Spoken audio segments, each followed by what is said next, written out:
Estamos iniciando mais um programa Evidências, programa que procura fatos que comprovem a veracidade da Bíblia Sagrada. E se você quiser entrar em contato conosco, nos mande um e-mail. Nosso e-mail é evidências@novotempo.org.br. De acordo com a ONU, existem cerca de 3.000 línguas faladas hoje em dia em nosso planeta. Afinal de contas, como isso tudo começou? Por que será que quando atravessamos uma fronteira, por exemplo, aqui no Brasil, quando visitamos o Paraguai ou a Argentina, ao cruzar a fronteira, já temos uma nova língua? Na verdade, existem países que falam mais de uma língua ou existe mais de uma língua oficial. A Bíblia Sagrada, no livro de Gênesis, no capítulo 11, conta a história da Torre de Babel. E de acordo com o relato bíblico, foi essa torre a causa da divisão das línguas. Na verdade, a Bíblia relata aqui um confronto entre a humanidade e o próprio Deus. E Deus, como uma espécie de maldição, fez com que o homem se espalhasse pela terra e aí falando diferentes línguas. Na verdade, será que existiu realmente a Torre de Babel? Existem evidências que comprovem a existência dessa torre? Dr. Rodrigo Silva, especialista em arqueologia pela Universidade Hebraica de Jerusalém e professor do UNASP, Campus 2, em Engenheiro Coelho, no interior de São Paulo, ele vai falar sobre este empolgante assunto. Afinal, Dr. Rodrigo, existiu ou não existiu a Torre de Babel? Com vocês, Rodrigo Silva.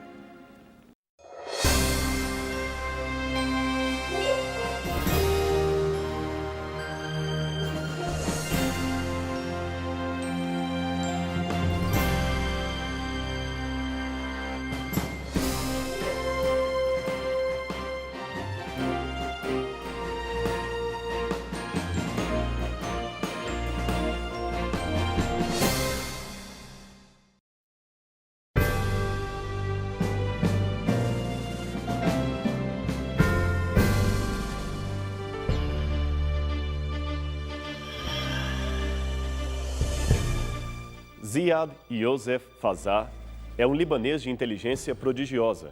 Considerado o maior poliglota do mundo, segundo o livro dos recordes, ele é capaz de falar com razoável fluência cerca de 58 idiomas. Um caso realmente raro e extraordinário de percepção linguística. Mas a sua fantástica capacidade não abrange nem 2% da totalidade de línguas e dialetos reconhecidos atualmente. Segundo levantamentos da ONU, o mundo hoje possui cerca de 3.000 idiomas falados. E o mais interessante, eles podem ter a mesma origem. Na busca dessa língua-mãe, os pesquisadores descobriram semelhanças incríveis que talvez não sejam mera coincidência. Mas afinal, de onde vêm todos esses idiomas? Recolhido a seus aposentos numa certa noite no final do século VII a.C., um dos últimos faraós do Egito refletia sobre as línguas que os homens falavam. Seu nome era Psamético I. Ele aqui aparece retratado numa antiga estátua volitiva da 26ª dinastia egípcia, hoje disposta para visitação no Museu do Louvre. Quem nos conta a sua história fascinante é o escritor e historiador grego Heródoto. Heródoto viveu entre aproximadamente 485 e 420 a.C. A riqueza e diversidade, as semelhanças e diferenças entre as palavras, as pronúncias, as inflexões de voz, tudo fascinava aquele monarca egípcio. Principalmente a ideia de que esta multiplicidade e talvez esta diversidade tivessem uma origem comum, uma língua-mãe, falada por toda a humanidade num tempo muito remoto, como afirmavam as lendas da época. Psamético imaginou, então, uma experiência engenhosa e, ao mesmo tempo, bastante cruel. Convencido de que, se ninguém ensinasse aos bebês como falar, eles se expressariam naturalmente naquele idioma original, o rei determinou que 2 irmãos gêmeos fossem tirados da mãe logo ao nascer e entregues a um pastor que os criasse. O pastor recebeu ordens explícitas e severas, sob pena de morte, de jamais pronunciar qualquer palavra na presença das crianças. Quando os pequeninos completaram 2 anos, o faraó mandou então que se deixasse de alimentá-los, na suposição de que a pressão da fome os faria pedir comida em sua língua natural. Não se sabe ao certo o que aconteceu, mas tudo indica que o pastor, movido pela compaixão, não fez exatamente o que lhe havia sido ordenado, pois o inverossímil relato levado ao faraó informava que um dos meninos, faminto, gritou bekos, que quer dizer pão em frígio, um idioma falado antigamente na região centro-oeste da Anatólia, que viria a ser a Turquia dos dias atuais. Bem, é difícil saber ao certo se o menino pronunciou mesmo pão ou apenas emitiu um som parecido ou ainda se tudo não passou de um engodo. Mas, seja como for, Psamético ficou satisfeito com o desfecho da impiedosa pesquisa e decretou que o frígio era a língua original da humanidade. Portanto, todos deveriam reconhecer isto. Por incrível que pareça, a mesma experiência macabra seria repetida 19 séculos mais tarde. O idealizador desta vez foi Frederico II, rei do Sacro Império Romano Germânico, aqui retratado numa pintura medieval do século XIII. Contudo, ao que parece, o rei germânico não se convenceu muito das conclusões de Faraó. Certamente, vigiado mais de perto, o experimento resultou no inevitável. Os dois gêmeos morreram. De Psamético I aos dias de hoje, passando por Frederico II, muitos outros homens igualmente curiosos se perguntavam qual teria sido o idioma original da humanidade e como seria possível reviver esse idioma do qual brotaram todos os demais. Essa indagação se transformou modernamente numa pesquisa de ponta em linguística, a chamada ciência que estuda a evolução dos idiomas, suas estruturas e possíveis interrelações, no quadro histórico-social, evidentemente. Num aspecto, porém, os estudos viriam a confirmar a crença dos antigos. Segundo os professores Winfried Lehmann e Patrick Ryan, ambos renomados especialistas em linguística comparada, uma análise conjunta das várias línguas do planeta, tanto aquelas ainda faladas quanto as já desaparecidas, revela efetivamente a origem monogênica dos idiomas, isto é, a existência de uma língua primeira, mãe de todas as outras. Neste ponto, a linguística parece afinar com a antiga história bíblica da Torre de Babel. Segundo o Antigo Testamento, a multiplicação das línguas foi um castigo de Deus à pretensão dos homens de construir uma torre cujo topo chegasse até o céu. A Torre de Babel é mencionada no livro do Gênesis como uma torre enorme construída pelos descendentes de Noé com a dupla finalidade de escapar de um eventual novo dilúvio e também adorar falsos deuses. O Deus verdadeiro, por sua vez, ficou irado com a ousadia humana e fez com que todos os trabalhadores da obra começassem a falar em idiomas diferentes, de modo que não pudessem entender uns aos outros. Assim, acabaram por abandonar sua construção e a torre nunca mais foi concluída.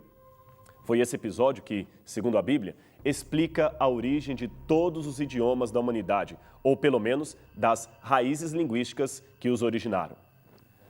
É importante observar que não é somente a tradição bíblica que apresenta o relato de uma antiga língua humana associada à rebelião dos homens contra Deus, língua esta que se tornou múltipla, dividindo as nações. Antigas lendas chinesas contam que a divisão da língua original fez com que o universo se desviasse do caminho certo. Na mitologia persa, Ahriman, que é o espírito do mal, pulverizou a linguagem dos homens em 30 idiomas. E num dos livros sagrados dos maias, o chamado Popol Vuh, temos o seguinte lamento: aqui as línguas das tribos mudaram, sua fala ficou diferente. Nossa língua era uma quando partimos de Tulan. Aí esquecemos a nossa fala. Guilherme Stein Jr. foi um grande pesquisador brasileiro que no início do século XX iniciou uma profunda pesquisa sobre a origem comum dos idiomas. O que ele descobriu foi simplesmente fantástico. Ele percebeu que, juntamente com as semelhanças linguísticas, há também uma semelhança religiosa entre os povos, o que reforça a história bíblica de Adão e Eva como genitores de toda a humanidade. A argumentação do professor Stein Jr. desenvolveu-se dentro de uma metodologia linguística criada por ele mesmo. Seu ponto de vista fundamental era de que na Suméria, região onde ficava a Torre de Babel, nasceram as raízes de todos os idiomas e religiões do mundo inteiro. Vamos tomar, por exemplo, o nome Deus em português. Se retrocedêssemos no passado, descobriremos que esse nome pode ter sido o agrupamento de pouquíssimos grupos sonoros vindos de Babel. Por exemplo, os idiomas greco-latinos, como o português, dizem Deus, Die, Deus, Theos, Zeus. Os idiomas saxônicos, como o inglês, dizem God, Got, Good. Já os idiomas do Oriente Médio, como o hebraico e o árabe, dizem El, Al, Allah, Ilu, Il. A palavra sábado também é semelhante em centenas de idiomas. Veja, alguns deles, como o siríaco antigo, dizem sábato. No assírio, sabatu. No grego, sabaton. No latim, sabatum. No hebraico, shabat. No copta, pi sabaton. No afegão, shambá. No etíope, shabat. Muitos linguistas ainda lutam para descobrir traços efetivos desse proto-idioma humano, mas mesmo os mais entusiasmados reconhecem que essa ainda é uma tarefa árdua, se não impossível. Contudo, somente o fato de encontrarmos indícios que apontem para um tempo primevo, onde os homens falavam um só idioma, já é um poderoso indício a favor da historicidade da Bíblia.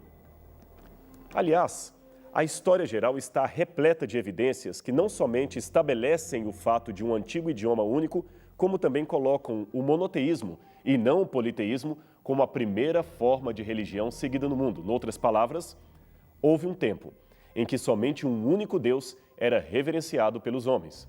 Mas isso mudou com o passar dos anos e várias divindades começaram a ser cultuadas pelas cidades-estado que se formaram após o dilúvio e se espalharam por toda a Mesopotâmia. Cada clã tinha o seu deus local e muitas guerras tribais foram organizadas a partir da ideia de que estas representavam na terra as batalhas divinas travadas no céu. Foi esse politeísmo o responsável pelas primeiras distorções da tradição adâmica em meio aos povos sumerianos e também egípcios. Do ponto de vista filosófico, chega a ser quase um milagre que o Gênesis não tenha sido influenciado pela pluralidade de deuses que o cercava. Com a construção dos muros em torno das cidades-estado, intensificou-se ainda mais a prática do enoteísmo, isto é, a crença num Deus particular que protegia a aldeia e seus moradores contra o ataque de outros deuses e outras tribos. Foi, portanto, nesse ambiente que surgiu a figura de Nimrod, descrito na Bíblia como um poderoso caçador diante de Javé, Gênesis 10, verso 9. Ele deve ter sido um exímio guerreiro, muito hábil administrador, pois a fundação de pelo menos 8 cidades está associada ao seu nome. Diz o texto bíblico: o princípio do seu reino foi Babel, Erech, Agat, Calmé, na terra de Sinear. Daquela terra saiu ele para a Síria e edificou a Nínive, Rebot-Ir e Calá. E entre Nínive e Calá, a grande cidade de Recém. Gênesis 10, 10 a 12. Nenhuma dessas cidades, porém, foi mais famosa que a primeira da lista, Babel. Nimrod deve ter se aproveitado da crescente onda de politeísmo ou enoteísmo para executar um mirabolante plano político, fundar um reino unificado pela religião e que teria ele mesmo como principal monarca. De fato, uma verificação dos documentos da época mostra o crescimento do politeísmo em meio aos sumerianos. Os mais antigos tabletes cuneiformes encontrados em Uruk, a bíblica Erech, fundada por Nimrod, e Kish, mencionam que apenas 2 deuses eram adorados na região: Anu, o senhor do céu, e Iana, ou Irnini, a sua consorte. Depois passam gradativamente a falar de 3, 4, 5 deuses, chegando ao total de 750 diferentes divindades cultuadas somente na circunvizinhança do rio Eufrates. Após o fim da civilização sumeriana, por volta do 2º milênio a.C., o número de deuses do panteão mesopotâmico chegou a 5.000, o que reforça a urgência divina em retirar Abraão da terra dos seus genitores e levá-lo para Canaã, aonde estaria a salvo da influência pagã do politeísmo. Cada cidade da Suméria era governada por um patese, uma espécie de supremo sacerdote local e, ao mesmo tempo, chefe militar absoluto. Os deuses regionais eram proprietários de todas as terras a quem os homens deveriam servir, sendo, portanto, as cidades as suas moradas terrenas. Junto aos templos das cidades, homenageando o seu deus patrono, eram erigidas enormes torres em forma piramidal chamadas zigurat. Aqui você tem a reconstrução artística de como elas eram nos tempos bíblicos. várias já foram escavadas pelos arqueólogos. Esta, por exemplo, que você está vendo, é uma das mais bem preservadas. Ela foi encontrada em Ur, cidade natal do patriarca Abraão. As torres gigantescas eram feitas de tijolos maciços e serviam de santuários ou acesso dos deuses quando estes desciam à terra para visitar o seu povo. Aliás, os zigurates eram para os sumérios como uma espécie de link entre o céu e a terra. As escadarias que subiam de sua base até o topo eram um caminho de ascensão aos deuses. Provavelmente, o sonho do patriarca Jacó, visualizando uma escadaria que vinha do céu em direção à terra, tenha relação direta com esta imagem cultural ainda presente em sua época. Esse episódio pode ser visto em Gênesis capítulo 28, versos 10 a 22. Veja mais esse curioso achado. Esta é uma placa de pedra volitiva que foi encontrada no templo de Ur-Nammu. Ela data de mais de 2.000 anos antes de Cristo e traz o relevo do que seria a construção de um zigurat em homenagem a Namar, o deus da lua. O rei aparece em 3 cenas como trabalhador junto a um operário, como benfeitor no segundo piso e, finalmente, como um adorador no topo da torre. Diferentes do Egito, os governadores mesopotâmicos, salvo raras exceções, não eram tidos como deuses, mas eram considerados os seus representantes e também os seus intermediários. Logo, a sua autoridade era igualmente divina e não poderia ser questionada por aqueles que viviam em sua jurisdição. Nimrod certamente viu nesta política divina a oportunidade de unificar politicamente a região e ter o controle sobre as cidades-estado que viviam em constantes guerras, produzindo sucessivas hegemonias territoriais. Se ele promovesse a paz e conseguisse estabelecer-se como o procurador-geral de todos os deuses, então ganharia a confiança do povo e obrigaria os governantes regionais a lhe prestarem obediência. Foi talvez por isso que ele empreendeu o maior projeto arquitetônico de todos os tempos, construir a mais gigantesca e mais fantástica de todas as torres, o maior de todos os zigurates, a Torre de Babel. Até o nome do edifício foi escolhido a dedo. Babel, que os hebreus propositadamente chamavam de Bavel, confusão, vem do acadiano Bab e Lu, que quer dizer portal de Deus. Com isto, seus construtores queriam dizer que, enquanto os deuses menores usavam os zigurates locais para se comunicar com o povo, Anu, o maior de todos os deuses, usaria o grande templo ou o grande zigurate de Babel para descer à terra. Portanto, todos os povos deveriam estar ali para adorá-lo, mesmo que fossem devotos de outros deuses locais, pois a religiosidade pessoal não os permitiria se ausentarem desta grande coletividade ecumênica, que traria a paz e a união na terra do crescente fértil. Em 1872, George Smith, pesquisador do Museu Britânico, descobriu um tablete cuneiforme que trazia o seguinte relato acerca da edificação de um zigurat, que provavelmente poderia ser a torre erguida por Nimrod. A edificação dessa torre ofendeu todos os deuses. Numa noite, eles deitaram abaixo o que o homem havia construído e impediram o seu progresso. Eles, os construtores, foram espalhados e sua língua se tornou estranha. Novamente, a arqueologia deu a evidência do relato bíblico, desta vez da confusão das línguas ocorrida em Babel. Alguns minimalistas, é claro, tentaram invalidar o achado de Smith e sua interpretação. Contudo, especialistas como E.A. Spicer e S.N. Kramer, da Universidade da Pensilvânia, após estudarem profundamente os tabletes, concluíram que a narrativa da Torre de Babel tem uma demonstrável fonte na literatura cuneiforme. Um outro fragmento de tablete foi descoberto posteriormente, contendo 27 linhas. Quem o copiou e traduziu foi Oliver Gurney, assiriologista da Universidade de Oxford. O texto era parte de uma carta endereçada ao senhor de Ahata. O remetente desconhecido solicita ao rei que permita-lhe ser o seu vassalo, pois os tempos estavam muito difíceis. Ele então relembra ao monarca que houve uma era de ouro na Mesopotâmia em que havia a harmonia dos idiomas da Suméria, e todo o universo em uníssono adorava a Enlil em uma só língua. Hoje, como já dissemos, vários zigurates parcialmente preservados foram localizados especialmente na região do Iraque. Muitos deles datam de mais de 2.000 anos antes de Cristo e podem ter sido construídos nos dias de Nimrod. Difícil é saber se algum deles seria, porventura, o que restou da Torre de Babel. Mas, de qualquer forma, é interessante observar que, quando os olhamos de perto, seus tijolos são queimados e colados com betume, justamente como a Bíblia descreve o processo de construção da torre em Gênesis capítulo 11, verso 3. Vinde, façamos tijolos e queimemo-los bem. Os tijolos serviram-lhes de pedra e o betume de argamassa. Eu tenho aqui em minha mão um fragmento de um tijolo retirado de um zigurat de Ur, datado de 4.000 anos. Veja que ele ainda tem resquícios do betume usado originalmente como argamassa, exatamente conforme o texto bíblico.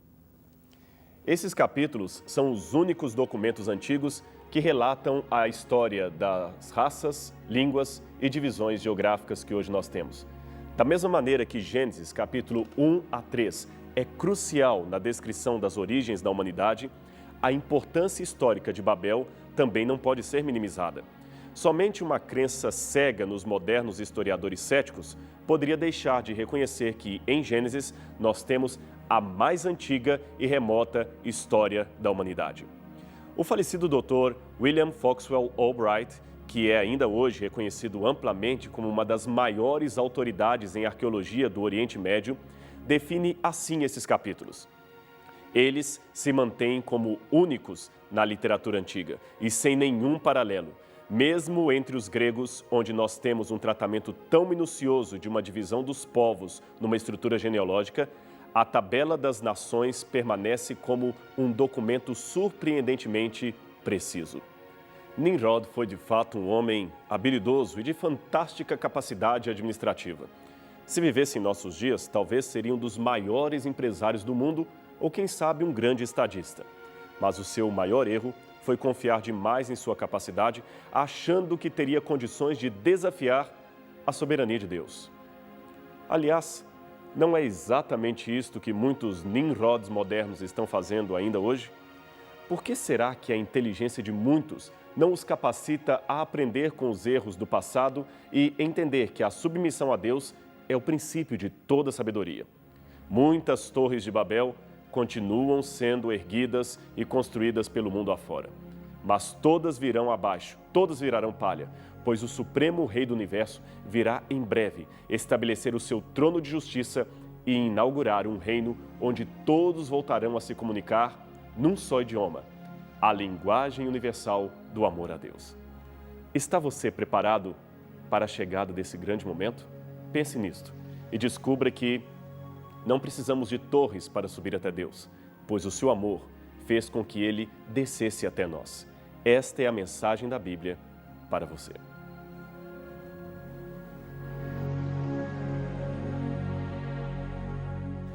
A cada ano que passa, novas descobertas arqueológicas são feitas e essas evidências mostram que a Bíblia realmente é a verdade. A cada programa Evidências traremos fatos que comprovem a veracidade da Bíblia Sagrada. E se você quiser entrar em contato conosco, nos mande um e-mail, evidências@novotempo.org.br. O programa chegou ao final, mas na próxima semana estaremos de volta com o programa Evidências, o programa que procura fatos que demonstrem a veracidade da Bíblia Sagrada. Até lá.